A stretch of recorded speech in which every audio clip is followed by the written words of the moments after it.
It was 2:17 a.m. The city was asleep. Only a few distant car engines echoed through the empty streets. In a quiet New York neighborhood, a man, like every night, did not lock his door. His name was Ethan Moore, 32 years old. He lived alone, calm, unassuming, harmless. But there was something different about Ethan. He believed that people were still good. He would say, "If someone needs help one day, my door should always be open." He saw it as kindness, but someone else saw it as an invitation. Neighbors often noticed him, a light flickering in his window, a shadow moving across the curtains. They thought he was odd, but harmless. 3 weeks later, the first missing person report came. The same neighborhood, the same late-night hours, the same type of people. Living alone. Home at night door unlocked. The police initially dismissed it. People go missing every day in the city, they said. But then, the first body was found. It was inside a house. No signs of forced entry. Windows intact. The door was simply open. Police were puzzled. The killer had not broken in. He had been let in. Ethan, unaware, went about his night as usual. He made tea. He checked his email. He glanced at his door. And yet, he did not lock it. The second body was discovered days later.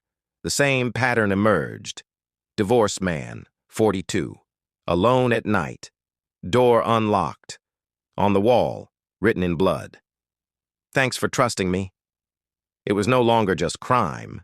It was a message. Ethan, oblivious, heard the news on his old radio. He sipped his tea slowly.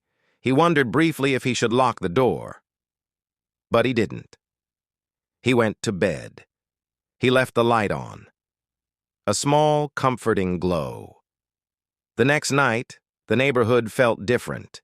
Shadows seemed longer. The wind whispered through the streets.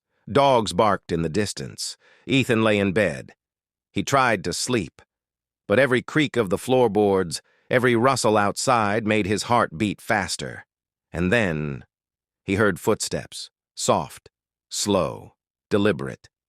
The door creaked open. Ethan froze. He stared into the darkness. A shadow stood there, motionless. He tried to move. His hands trembled. His breath caught. The shadow stepped closer. And then it vanished. Morning came. The police arrived. The house was tidy. Nothing was stolen. Nothing broken. On the table lay a note. "The kindest ones are the easiest." The killer was never caught. Neighbors later admitted, a man had been checking doors at night. Locked door, he would leave. Open door, he would stay. Since then, not a single door in that neighborhood was left unlocked. But the killer, he moved to another street. Because for him, the problem was never the doors. The problem was trust.